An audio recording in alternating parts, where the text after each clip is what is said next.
আসসালামু আলাইকুম বন্ধুরা, সবাই কেমন আছেন? আশা করি আল্লাহর রহমতে সবাই ভালো আছেন। তো আজকে আবারও আসলাম বাচ্চার খাদ্যের জন্য আমার ডিলারের কাছে।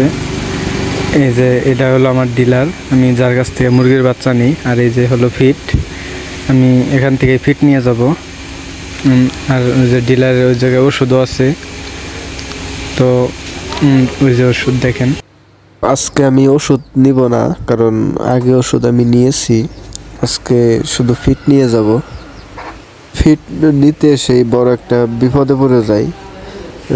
যখনই ফিট নিব বাসায়, তখনই প্রচুর পরিমাণ বৃষ্টি আসে। এই যে চলে না, বাইরে যায় দেখাই আপনাদের। এই দেখেন কি অবস্থা বৃষ্টি। মানে যখনই বাড়িতে যাওয়ার জন্য প্রায় প্রস্তুত, তখনই আর কি জোরে বৃষ্টি নামে। এখন তো শীতের দিন, অদিনে বৃষ্টি, তাও ভালো বৃষ্টি হয়েছে। দেখেন কিরকম জোরে আসছে বৃষ্টি। তো এখন তো খাবার যদি নিয়ে যাই, তাহলে তো আমি নষ্ট হয়ে যাবে, মানে খাবারগুলো নিয়ে যাইতে পারবো না। তো কি করুম, বাধ্য হয়েই অনেকটা সময় অপেক্ষা করতে হলো। বৃষ্টি থামছেও অনেকক্ষণ পরে।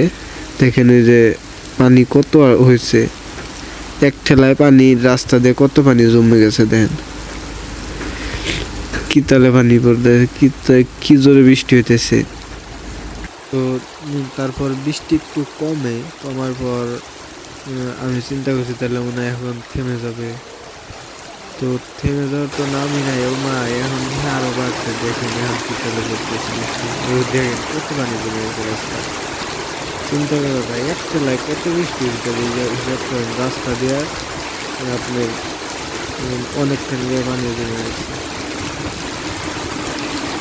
তো কী করা যায়, তো আর কোনো উপায় নেই, কারণ বস্তা নিয়ে গেলে ভিজব, এটা 100%।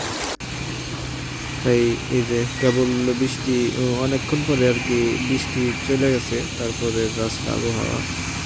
তো তারপরে আস্তে আস্তে অটো অটো নিয়ে আসছে, অটো করে কি নিয়ে আসছে। তো আমার কাছে খিদের কাজটা কত করে নিল জানার ইচ্ছে থাকলে কমেন্ট করে।